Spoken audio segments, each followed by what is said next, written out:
সবাইকে স্বাগত জানাচ্ছি আজকের নতুন একটি ভিডিওতে। আজকে আমি তোমাদের জন্য আলোচনা করব জাবেদার একটি গুরুত্বপূর্ণ বিষয়, সেটা হচ্ছে ক্রয় সংক্রান্ত জাবেদার নিয়ম। এর আগে আমার এই চ্যানেলে একটি ভিডিও দেওয়া আছে যেখানে জাবেদার একই অঙ্কে অনেকগুলো নিয়ম দেওয়া আছে। তো আমি আজকে একটু আলাদা বা ভিন্ন আঙ্গিকে আলোচনা করার চেষ্টা করতেছি, কারণ আমরা যদি ক্যাটাগরি করে আলোচনা করি তাহলে তোমাদের অনেকের জন্যই বুঝতে বিষয়টা অনেক সুবিধার হবে। তো কথা না বাড়িয়ে আমি আমার মূল আলোচনায় যাচ্ছি, যেহেতু আজকে আমাদের আলোচনার বিষয় ক্রয় সংক্রান্ত জাবেদা। তো সেই ক্রয় সংক্রান্ত জাবেদাগুলোর জাবেদা দেওয়ার জন্য কি কি বিষয় দরকার সেই বিষয়গুলো আমরা একটু আলোচনা করব। তো এখানে মূল হচ্ছে ক্রয় সংক্রান্ত জাবেদা। ক্রয় সংক্রান্ত জাবেদা বলতে আমরা ওইগুলো বুঝবো যেটা হচ্ছে যেগুলো ক্রয় রিলেটেড, আমাদের বিভিন্ন কারণে আমাদের কারবার বা ব্যবসায়ের ক্ষেত্রে বিভিন্ন জিনিস ক্রয় করতে হয়। তার মধ্যে একটা আছে পণ্য এবং আসবাবপত্র, ফার্নিচার, সম্পদ, যে কোনো মণিহারি, এই ধরনের বিভিন্ন জিনিস ক্রয় করতে হয়। তো এই ক্রয় সংক্রান্ত জাবেদাগুলো কিভাবে আমাদের হিসাবের বইতে লিপিবদ্ধ করতে হবে সে বিষয় নিয়ে আজকে আমার আলোচনা। তো আমরা দেখি প্রথম কি নিয়ম আমরা রেখেছি এখানে। আমি যেটা বলেছি যে শুধুমাত্র পণ্য ক্রয়ের ক্ষেত্রে ক্রয় হিসাব ডেবিট করতে হয়।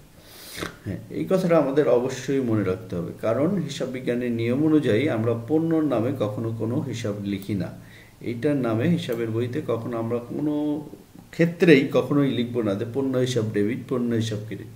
শুধুমাত্র পণ্য যখন ক্রয় করব তখন পণ্য আমরা ক্রয় হিসাবকে ডেবিট করব, আর অন্য যা কিছু ক্রয় করব, কথাটা খুব ভালোভাবে মনে রাখতে হবে। শুধুমাত্র পণ্য ক্রয়ের ক্ষেত্রে ক্রয় হিসাব ডেবিট, এই পণ্য বাদে আর যা কিছু ক্রয় করি না কেন সেই যে জিনিসটা ক্রয় করব তার নামেই ডেবিট করতে হবে। যেমন পরের নিয়মটা আমরা দেখি, এছাড়া যা কিছুই ক্রয় করি না কেন আমরা যা কিছু ক্রয় বলতে আমরা যে নামে ফার্নিচার ক্রয় করতে পারি, মণিহারি ক্রয় করতে পারি, এই জিনিসগুলো আমরা যদি ব্যবহার উদ্দেশ্য ক্রয় করি তাহলে যে জিনিসটা ক্রয় করব তার নামেই ডেবিট করতে হবে। এটা হচ্ছে মূল বিষয়। তাহলে এই নিয়মটা আমাদের মনে রাখতে হবে যে পণ্য ক্রয়ের ক্ষেত্রে ক্রয় হিসাবকে ডেবিট করব এবং যা কিছু ক্রয় করব তার নামেই ডেবিট করতে হবে। আমার মনে হয় বিষয়টা ক্লিয়ার।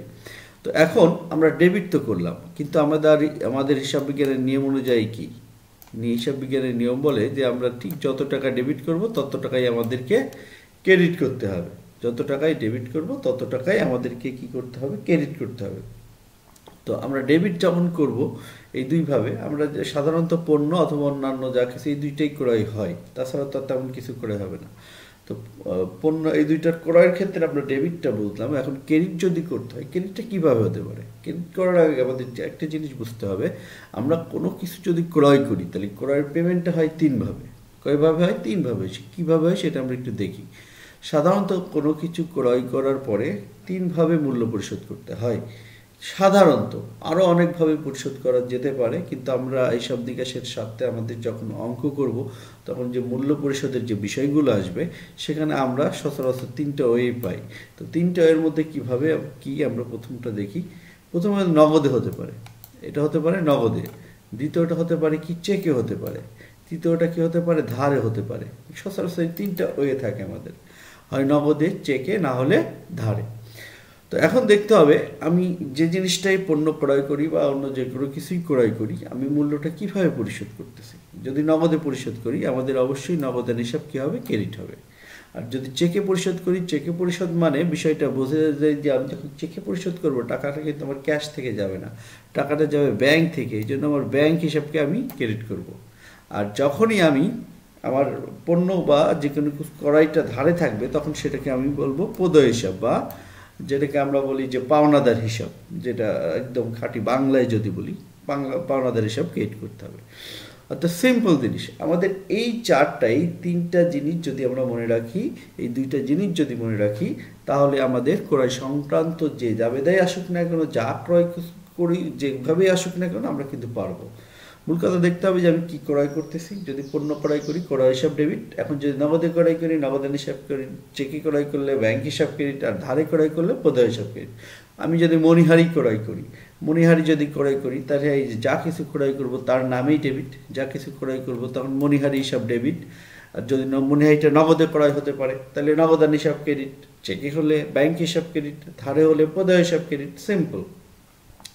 আমরা এই এই নিয়মটা তোমরা প্রয়োজনে খাতায় লিখে রাখবা, তাহলে তোমাদের জন্য পরবর্তীতে বুঝতে সুবিধা হবে। এবং লেখার পরে নিয়মটার আলোকে বই খুলে বই থেকে আরও অনেকগুলো জিনিস ক্রয় সংক্রান্ত যতগুলো জাবেদা আছে সব যদি আমরা প্র্যাকটিস করি, আশা করি ক্রয় সংক্রান্ত জাবেদা নিয়ে আর তোমাদের কোনো প্রবলেম থাকবে না। তারপর আমরা দু একটা উদাহরণ দেখি। তো এখানে প্রথমে উদাহরণ 1 নম্বরে বলা আছে যে নগদে পণ্য ক্রয়। এখানে কি একটা বিষয় নগদে আর একটা হচ্ছে পণ্য, এই দুইটা আমাদের কনসিডারেশন নিতে হবে। আর পণ্য যখন আমরা ক্রয় করব জাবেদায় তখন আবার কি আসবে, ক্রয় হিসাব ডেবিট। কারণ পণ্য শুধুমাত্র পণ্য ক্রয়ের ক্ষেত্রে আমরা তো পণ্য হিসাব ডেবিট করি না, আর পণ্যটা যেহেতু নগদে ক্রয় করেছি এই জন্য আমাদের এখানে নগদান হিসাব ডেবিট, অর্থাৎ ক্রয় হিসাব ডেবিট, নগদান হিসাব ক্রেডিট। এখন আমি পণ্যের জায়গায় এখানে আমি মনিহারি দিতে পারতাম, তাহলে মনিহারি হিসাব ডেবিট, নগদান হিসাব ক্রেডিট। আমি এখানে ফার্নিচার দিতে পারতাম, তাহলে ফার্নিচার অ্যাকাউন্ট ডেবিট, নগদান হিসাব ক্রেডিট। এরকম বিভিন্নভাবে হবে। একটা জানলে যাবে, তার বিষয়টা হচ্ছে আমি যদি একটা জানি একটার আলোকে আমি অনেকগুলো করতে পারবো। আচ্ছা, যদি এখানে আমাদের কনসিডারেশনের বিষয় কি, একটা হচ্ছে চেকের মাধ্যমে আসবাবপত্র ক্রয়, দুইটা জিনিস। একটা হচ্ছে ক্রয় করছি, ক্রয়টা কি করছি, এখানে আসবাবপত্র ক্রয় করতেছি, তাহলে আসবাবপত্রের নামে ডেবিট হবে। আর চেক মানে কি, চেক মানে আমি যখন চেকের মাধ্যমে প্রদান করব সেটা তো আমার হচ্ছে ব্যাংকের থেকে টাকা যাবে, তাহলে আসবাবপত্র হিসাব ডেবিট।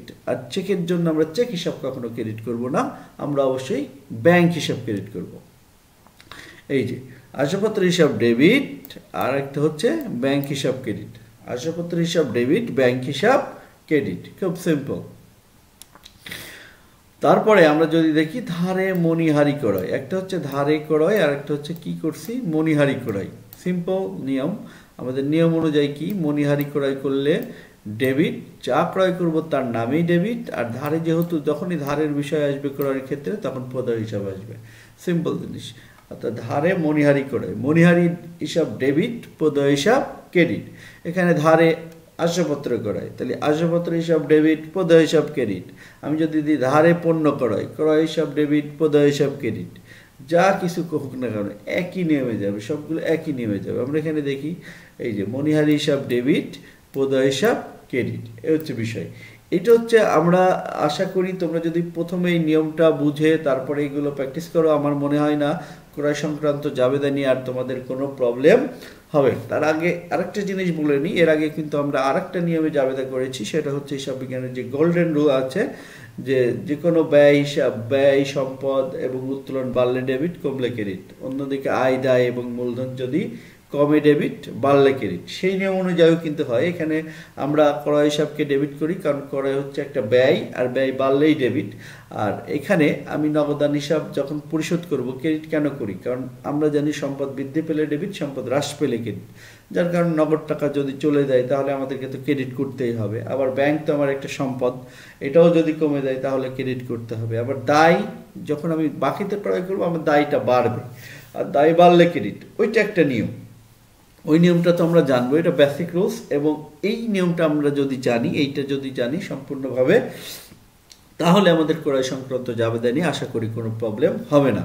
তোমাদের যেটা কাজ হবে, তোমরা এইটাকে ভালো করে শিখবা, তারপরে বই খুলে প্র্যাকটিস করবা। সেটা হতে পারে ইন্টারমিডিয়েট স্টুডেন্ট হতে পারো, অনার্সের হতে পারো, কোনো সমস্যা নেই। ট্রাই করো, আশা করি ভালোভাবে বুঝতে পারবো। তো আজকে আর বেশি কথা না বলে এ পর্যন্তই শেষ করি। পরবর্তীতে দেখা হবে নতুন কোনো ভিডিওটিতে। আর তোমাদের যদি ভিডিওটি ভালো লেগে থাকে তাহলে অবশ্যই লাইক এবং করবা। আর যারা আমার চ্যানেলে নতুন আসছো তারা অবশ্যই চ্যানেলটিকে সাবস্ক্রাইব করবা। তো সবাইকে ধন্যবাদ জানিয়ে আল্লাহ হাফেজ।